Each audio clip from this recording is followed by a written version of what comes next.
So we're going to be changing up the format, going for Tajweed and Tafseer, continuing on with recitation of verses of the Quran and mentioning certain rules pertaining to the recitation.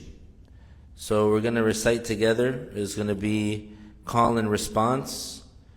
So I would recite the verse and then you would repeat it, and then we could mention some Tajweed rules pertaining to it and also go over the explanation of it or the meaning of the verse. Now it's important to know that since the Quran was revealed in the Arabic language, there is a wisdom behind the Quran being revealed in the Arabic language, which is that since the Quran itself is a miracle, meaning that is extraordinary, and it cannot be imitated or defeated, and it proves the truthfulness of the claim of prophethood of Prophet Muhammad sallallahu alaihi wasallam. Since that is the case for the Quran, then these Arabic terms, they cannot be it cannot be said that an exact mirror equivalent of those words would exist in another language. So when we, let's say, have the verses of the Quran and we mention the meaning of them in another language, essentially what's happening is we are translating the meaning of the verse and not the verse itself. So there, like we said, there is no mirror equivalent to the verses of the Quran that would exist in another language.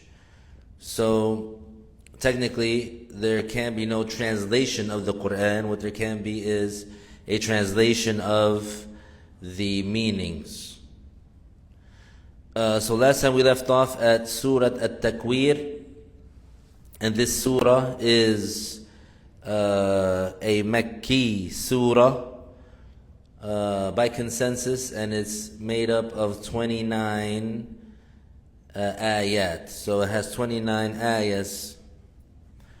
Starting with, so what we're going to do, we're going to, like we said, do the call and response. So I'll recite the istihada, and then I'll recite Bismillahir Rahmanir Rahim, and then I'll recite the first ayah, and then you do that. You recite the istihada, and then you recite the basmala, and you recite the first verse. أعوذ بالله من الشيطان الرجيم بسم الله الرحمن الرحيم إذا الشمس كورت. نعم. So this ayah means when the sun is wrapped. So these ayat, or many of the ayat in the last juz', in juz'u they mention Judgment Day, and they talk about the things that would happen on Judgment Day, because one of the main creeds of the idol worshippers during the time of the Prophet sallallahu alaihi wasallam is that they believed once you die, that's it, nothing else happens. You just stay in nothingness, that you just become nothing, and there is no reckoning, there is no resurrection, there is no being held accountable for how you lived. So many of the pagan Arabs, they believe that, and some of the pagan Arabs, they were sure, according to them, that there is no judgment day, that there is no afterlife. And some of them, they were not sure. Some of them were, it could be and it could not be. Is there or is not there going to be a judgment day? So many of the ayat that are mentioned in this last juz', they are emphasizing the situations and the circumstances that will happen on Judgment Day. So this is to emphasize the fact of Judgment Day and that Judgment Day will be occurring. So the first ayah, إِذَا الشَّمْسُ كُوِّرَتْ, it means when the sun is wrapped. And we're going to explain, this is just the basic meaning, and then we're going to go further. وَإِذَا النُّجُومُ انْكَدَرَتْ, it means and when the stars scatter and fall. وَإِذَا الْجِبَالُ سُيِّرَتْ, it means and when the mountains are set into motion. وَإِذَا الْعِشَارُ عُطِّلَتْ, and when the 10-month pregnant she-camels are abandoned. وَإِذَا الْوُحُوشُ حُشِرَتْ, and when the beasts are herded. وَإِذَا الْبِحَارُ سُجِّرَتْ, and when the oceans completely dry out. وَإِذَا النُّفُوسُ زُوِّجَتْ, and when the souls are paired. وَإِذَا الْمَوْءُودَةُ سُئِلَتْ, and when the female infant who was buried alive is questioned. بِأَيِّ ذَنْبٍ قُتِلَتْ, for what sin was she murdered? وَإِذَا الصُّحُفُ نُشِرَتْ, and when the journals are spread open. وَإِذَا السَّمَاءُ كُشِطَتْ, and when the sky is torn away. وَإِذَا الْجَحِيمُ سُعِّرَتْ, which means and when hell is kindled. وَإِذَا الْجَنَّةُ أُزْلِفَتْ, and when paradise is brought nearer. عَلِمَتْ نَفْسٌ مَا أَحْضَرَتْ, then shall each soul know what it had prepared. So, from verse 1 to verse 14, the meaning is, when the sun is wrapped, and when the stars scatter and fall, and when the mountains are set into motion, and when the 10-month pregnant she-camels are abandoned, and when the beasts are herded, and when the oceans completely dry out, and when the souls are paired, and when the female infant who was buried alive is questioned, for what sin was she murdered? And when the journals are spread open, and when the sky is torn away, and when hell is kindled, and when paradise is brought nearer, then shall each soul know what it had prepared. So this imagery, obviously, it is very impactful. And we're going to explain what each of those is referring to. فَلَا أُقْسِمُ بِالْخُنَّسِ, which means, verily I swear by the receding stars. الْجَوَارِ الْكُنَّسِ, the planets that set and hide. وَاللَّيْلِ إِذَا عَسْعَسَ, and by the night as it fades in and out. وَالصُّبْحِ إِذَا تَنَفَّسَ, and by the dawn as it breathes. إِنَّهُ لَقَوْلُ رَسُولٍ كَرِيمٍ, verily it is the word of a most honorable messenger. So from verse 15 up until verse 19, so verse 14, verse 15, it is God swearing by these things. And then verse 19, is the answer to the swearing. So you say, for example, let's say one of us, you say, I swear by God, I swear to God. And then there's something that you're swearing about that you mention after that. So you say, for example, I swear to God, I will always tell the truth. So you're emphasizing that you're always going to tell the truth by swearing. So God is swearing by these things, by the receding stars, the planets that set and hide, the night as it fades in and out, the dawn as it breathes. That what? He's swearing that verily it is the word of a most honorable messenger, meaning the Quran that is revealed. ذي قوة عند ذي العرش مكين. So there's idhar between quwwah and inda. So you pronounce the tanween. ذي قوة عند ذي العرش مكين. So as soon as you say the noon, then you go to inda. ذي قوة عند ذي العرش مكين. So this means an extremely powerful one who is of high rank to the master of the throne. مطاع ثم أمين. Which means obeyed in that far place, entrusted. So that's all referring to Angel Gabriel. So Allah swore by all those things that indeed this Quran, these revealed terms, are the word of a most honorable messenger, meaning these revealed terms were revealed to Angel Gabriel alayhi salam, and Angel Gabriel in turn revealed them to the Prophet sallallahu alayhi wasallam. And then the next verses are describing Angel Jibreel alayhi salam, which is that he's extremely powerful, that he has a high rank to the Lord of the throne, meaning to Allah, that he is obeyed, that Allah Ta'ala is obeyed, and that Angel Jibreel is obeyed by the other angels, and he is entrusted with delivering the revelation.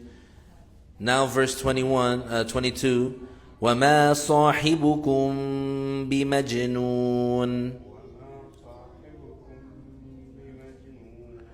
Which means, and O people, this man from among you is not insane. Referring to the Prophet sallallahu alaihi wasallam.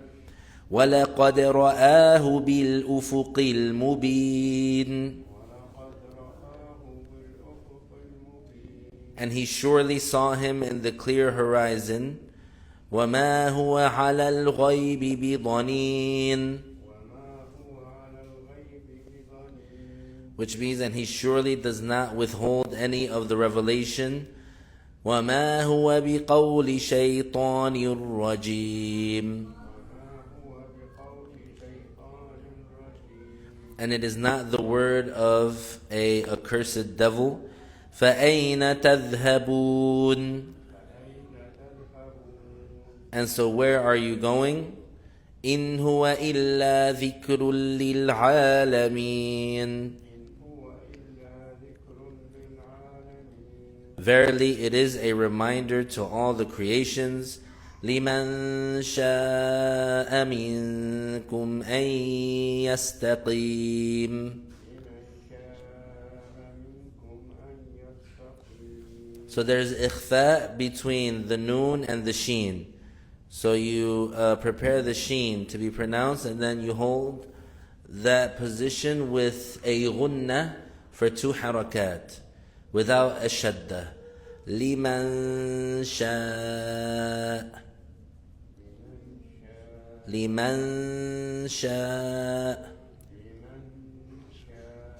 Good. And then minkum, same thing. لِمَنْ شَاءَ مِنْكُمْ أَنْ يَسْتَقِيمَ.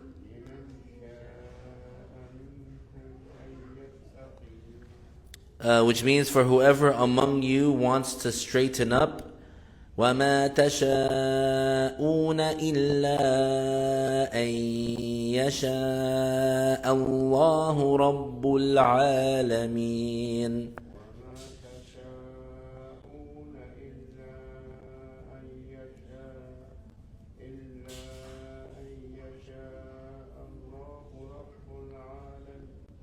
But you shall not will except if Allah, the Lord of the universe, wills. So the last final verses, Allah Ta'ala swore by these matters, by the stars, the planets, the night, the dawn, that this Quran is a revelation, that it was given to Angel Jibreel alayhi salam to deliver to the Prophet sallallahu alayhi wasallam. And there's a description of Angel Gabriel. And then verse 22 is negating insanity from the Prophet sallallahu alayhi wasallam, because the pagan Arabs during the time of the Prophet sallallahu alayhi wasallam, when he received the revelation and he started calling people to Al-Islam, the idol worshippers of Quraysh in Mecca, they hated the message of Islam because they controlled economically and politically that area. The pagans, the leaders of the tribes, they controlled that area through superstition and through the idols. So the message of no one deserves to be worshipped except Allah was a threatening message to their social structure. It's not because Islam taught something bad, rather it's because they didn't want people to have this empowerment of coming out from the dungeons of ignorance, the darkness of ignorance, into the light of Islam. So they slandered the Prophet sallallahu alaihi wasallam. They went to war against him. But even though they hated him, and even though they spent money and shed their own blood to try and stop Islam from spreading, the idol worshippers of Quraysh, they never said something about the Prophet sallallahu alaihi wasallam in terms of slander. They never slandered him with something that is vile. Meaning they never said about him that he was, for example, a womanizer. They never said about him that he was a lowlife. They never said about him that he was a person that didn't have integrity. Before the Prophet ﷺ received the revelation, he was known by the idol worshippers of Quraysh as the truthful, trustworthy one. And they respected him, and he came from the most prestigious Arab tribe. So he had a noble lineage, and he was amongst them known as the truthful, trustworthy one. But then when he received the revelation and began calling people to Al-Islam, the idol worshippers of Quraysh, they tried to get people to go away from believing in the Prophet sallallahu alaihi wasallam by calling him insane, and by saying that he was crazy, or by saying that he was a poet, or by saying that he was a sorcerer. So nothing related to being a womanizer, nothing related to, let's say, being a vile person that has no integrity. Just saying things about him like he's insane, or he's a poet, or he's a sorcerer, so that people wouldn't believe that he is a prophet receiving revelation, and that this Quran that he is reciting is revealed to him. They didn't want people to believe that this Quran is revelation from God. So among the refutations in the Quran defending the Prophet sallallahu alaihi wasallam is this ayah 22, وَمَا صَاحِبُكُمْ بِمَجْنُونَ, which means, and O people, this man from among you is not insane. And if they had objectively listened to the Prophet ﷺ, they would not accuse him of being insane, because before he received the revelation, he was established among them as a noble member of integrity, and that they held in high esteem of their society. But they turned on him Yani most of them turned on him after he received the revelation. So now we go to some explanation. وَإِذَا الشَّمْسُ كُوِّرَتْ, we said it means when the sun is wrapped up. What is this referring to? It's referring to when the sun loses its light and becomes dark. The scholars of interpretation said that the sun will be gathered, wrapped, and thrown into hellfire. So on Judgment Day, and after people are judged, the sun it will lose its light. It will be put out, and it would be wrapped, and it would be thrown into hellfire. So that gives you an idea of the size of hellfire, because the sun will be in it, and also the moon will be in it, and that will be as a further humiliation of those that worship the sun and the moon. And even though nowadays the people that worship the sun and the moon, they're not as popular or as numerous, but they still do exist. There are people still today that they worship the sun and they worship the moon. It's part of some rituals that they do, that they worship the sun and they worship the moon. But in the past it was much more, those people, they existed more. Verse number 2, وَإِذَا النُّجُومُ انْكَدَرَتْ, we said it means and when the stars scatter and fall. So same thing, on Judgment Day, this is all going to happen. When the sun gets put out and its light gets put out and it gets thrown into hellfire, when the stars, they scatter, drop, and lose their light. Verse 3, referring to the mountains that are set in motion, it means that when the mountains are wrenched out from the earth and leveled, as earth was first created without mountains or valleys. So yes, the mountains, they will be pulverized. The mountains, they will be destroyed. So that also will occur on Judgment Day. Verse number 4, we said, is referring to when the 10-month pregnant she-camels are abandoned. And so this is referring to the fact that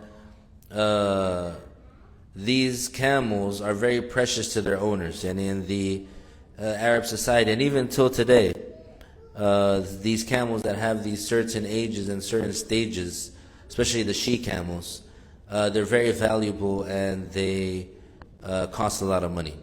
But so these camels are very precious. They're considered to be a highly valuable asset. Yet, they have to leave her unattended. Yani the people that will be experiencing the beginning of the end of the world, they have to leave them unattended without a shepherd and without anyone milking them, any of the camels, because they are overwhelmed by other matters. This similitude alludes to Judgment Day, when no one pays any heed to what he used to have, which is due to being occupied by the dire events of Judgment Day. So this is a way of saying that the situation is going to be so severe and so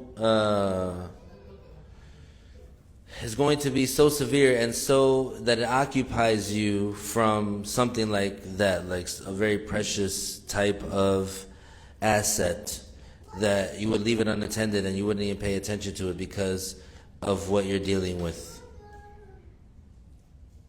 Verse number 5, we said it meant, and when the beasts are herded. This refers to when the beasts are gathered after resurrection. So beasts, yani referring to the animals, like the cows and the sheep and lions and all the animals that live on the earth. The beasts will be gathered on that day to take their due from one another, after which they will be turned into soil. Although the beasts are not accountable for their deeds, still this happens to elucidate the justice of the Creator. This verse also carries an explicit proof that animals have souls. So number 1, this verse is talking about that the animals are going to be resurrected. Why are the animals resurrected even though they are not accountable? There's not going to be any animals in paradise, any from this earth, and there's not going to be any animals in hell. The only ones that are punished in hellfire or that are rewarded in paradise are some of the humans and some of the jinn. But the animals of this world, like when the lion goes and he catches the deer or the gazelle and he eats it, there's not going to be anything on Judgment Day. He's not going to be punished, for example, for that on Judgment Day. So animals are not accountable. But because they have souls, they will be resurrected, and this is to clarify and emphasize the justice of Allah. And also, it proves also that animals have souls.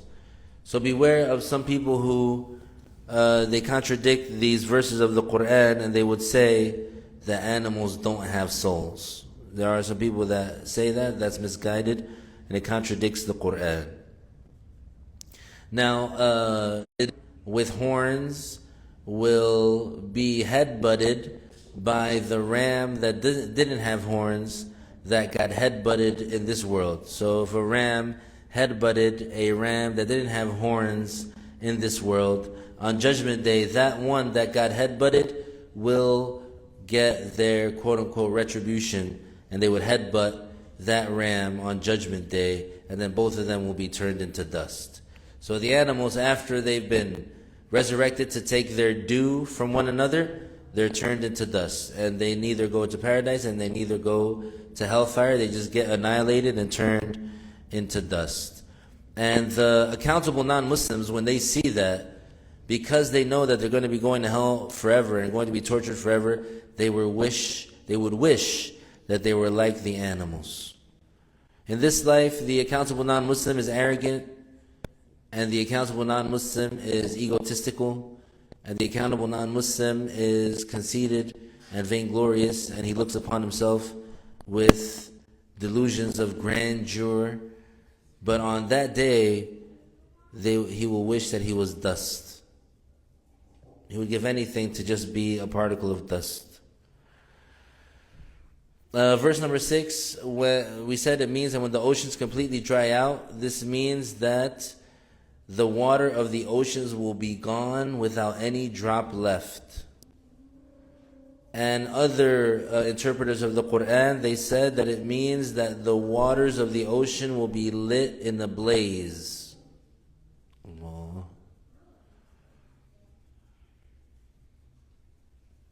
We said verse number 7 is referring to when the souls are paired. This means that the man among the people of paradise will be wed to his equal, and the man among the people of hellfire will be wed to his equal. Then the verse 22 of As-Saffat was recited because it's referencing this issue, which means assemble those who committed injustice, blasphemy, along with their spouses. So, it's not necessarily that it will be like a husband and wife, but that the people who did injustice, they would be gathered together with their pair. They are the two men doing the deeds that make them enter paradise or hellfire, the sinner with the sinner and the pious with the pious. So, or you could say there's two interpretations. One is that the man among the people of paradise will be wed to his equal, and the man among the people of hellfire will be wed to his equal, and according to the apparent, because as we know, every inhabitant of paradise and every Muslim that enters paradise, every let's say a baby was born and then an hour later it died, it's not obviously not accountable, but on Judgment Day will be resurrected, and they will enter paradise, and they will be 33 years old, and they will have a spouse. They will be married, because everybody in paradise will be married. There's no bachelors in paradise. So even a baby that was only born for 1 hour, they will be in paradise at the age of 33, like with a fully grown body, and they will have a spouse. So according to that, the man among the people of paradise will be wed to his equal. So he would be married to someone from this world that is his equal. and the person of hellfire that and he also will be wed to his equal. And then another interpretation of it is that every pair or type of people, like the two men that sinned together, that did sins together, they will be paired in the sinner with the sinner and the pious with the pious. So that's the explanation of that verse, verse number 7. Verse number 8, we said it's referring to when the female infant who was buried alive is questioned. So this is referring to the ugly practice during the era of ignorance of some of the Arabs during that time, which is that they would bury alive the female newborn. And there's a background story to that. Basically, there were two tribes that they had a feud. They were fighting against each other. So usually when you have a feud, it's on site. So this tribe, for example, they sometimes, let's say, randomly would raid the other tribe, or if they saw each other, let's say, in a public space, they would, let's say, start fighting each other. Or if a member of this tribe saw a member of that tribe, they would fight each other, etc. So in one of those raids, they raided the enemy tribe, and they kidnapped the princess of the tribe, meaning the daughter of the chief of the tribe. And so when they got together to discuss ransom and getting her back, etc., to negotiate, sometimes it would be for money, sometimes it would be for conceding this or that, doing something. So the tribe who took her, kidnapped her, they told her father that they give her the choice. So they're giving her the choice. What does she want to do? Does she want to go with you? She can go with you for free. But if she wants to stay, then she can stay. And her father agreed. And because she was in love with the prince of the enemy tribe, she chose to stay with the tribe who kidnapped her. So because of that quote-unquote embarrassment, and because of that quote-unquote disgrace, right? Disgrace. Because supposedly his honor was tainted and humiliated. After that, he swore that anytime he had a baby girl, he would bury her alive. And so he did that. And he's the first one who started it. And then some other Arabs, they followed him in that, because they didn't want a similar thing to happen to them. So basically their reasoning behind that is, this baby daughter of mine might grow up to disgrace me and dishonor me, so I'm just going to kill her right now. Burying her alive. Na'udhu billah. So this is an ugly, ugly, horrible practice, subhanAllah. And some of them, they did it. Some of them, they buried their baby daughters, baby newborn daughters, alive out of fear of poverty. And that they would become poor because of having to support that girl. Because in that time, or not only in that time, but the female, she didn't have to, let's say, go out and make a living. She didn't have to worry about going out to make money for the family. Everything would be prepared for her. And so she didn't have to worry about going to hunt and get food, or doing business transactions to make money so she can buy groceries. Everything would be done for her. Everything would be prepared for her. Even to the extent that the Muslims during the time of the Prophet ﷺ, it wasn't considered manly to let the women do how do you want to call it? The hands-on and the things that required for them to use their hands and their strength, like milking the sheep, right? Milking the camels, stuff like that. That wasn't considered manly for the women to do it. So the men took care of that. So the female, she didn't have to do anything, and she would have like her food, and she would have, her place to sleep and her sustenance. So that means that someone has to basically take care of her financially. So what some of them did is to avoid, let's say, becoming poor, they would kill their newborns. But the main reason that it started is because of that chief of that tribe was disgraced and dishonored, so he decided to kill every newborn baby girl that he had. So this verse is referring to when that female infant that was buried alive, because of the supposed dishonor and disgrace, when she's resurrected on Judgment Day, and when she is asked, بِأَيِّ ذَنْبٍ قُتِلَتْ, which means, for what sin was she murdered? Meaning she was murdered unjustly. So this is a narrative of the statement with which she would be addressed. Her reply would be, I was murdered for no reason. By this, the abhorrence of the act stands out, and the evidence against the murderers would be clearly exposed. Allahu Akbar.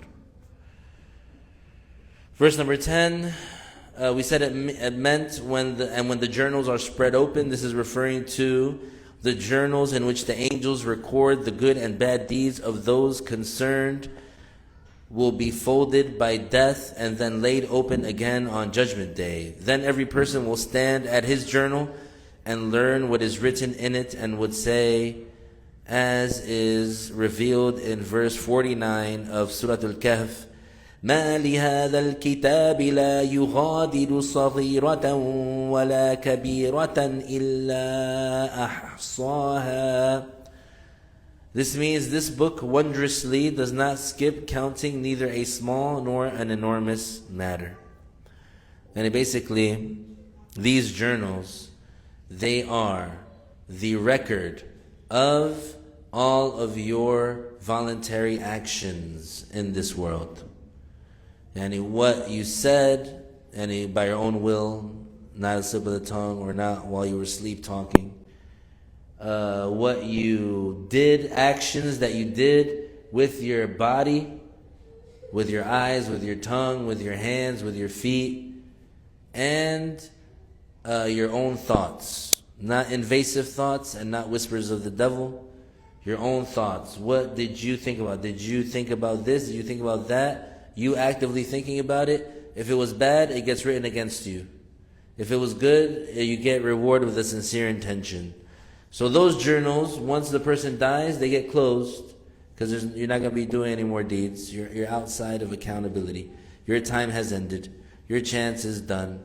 Your window for preparing and planting the seeds of prosperity for the hereafter would be over, and then on Judgment Day they will be opened. So it behooves the individual who in this life, it makes sense for the individual in this life to really think once, twice, 3 times for every single one of their actions. Because that action that they do voluntarily will be recorded in their record, and if it was something bad and they died without repenting, and they were not forgiven by Allah, let's say because they died as Muslim, and they were not forgiven by Allah, that journal, that documentation will be opened up on Judgment Day and will be spread open. And so the one who had accumulated those bad deeds and those sins and those bad words and those bad actions and those bad thoughts will find every single one of those instances mentioned there, documented there. And Allah Ta'ala revealed about the people who would be exposed for their bad deeds on Judgment Day. They would say, out of astonishment, this book wondrously does not skip counting neither a small nor an enormous matter. Meaning it would all be there. Verse number 11, we said, and when the sky is torn away, it means when the sky will be wrenched out, as in wrenching out the roof of a house. Then a wrenching out of something in firm adhesion to another thing, basically ripping off, peeling off.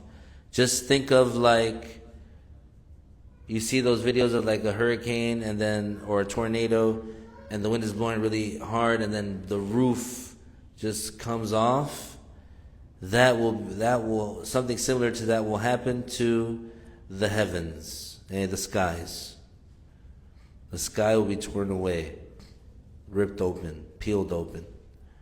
Verse 12, we said it means, and when hell is kindled. The explanation of that is that at such time when the blazing fire of hell, which is already lit, is fervidly fueled. So it is the blazing and fervor of the fire. In the hadith, the Prophet ﷺ said the fire of hell was fueled for 1,000 years until it became red, then 1,000 years until it became white, then 1,000 years until it became black in color, and now is pitch black. And this is among the things that prove that Prophet Muhammad ﷺ received the revelation, because it wasn't until over 1,000 years after the Prophet ﷺ lived that there was a scientist that discovered that the stages or the degrees of fire, if you increase the heat, they change through these stages of colors, and that if it got to the highest stage, it would turn black, and it would never be extinguished. So this was known by the Muslims over 1,000 years ago. And Allah Ta'ala knows best. We'll stop here for today. We'll continue inshallah with the next surah.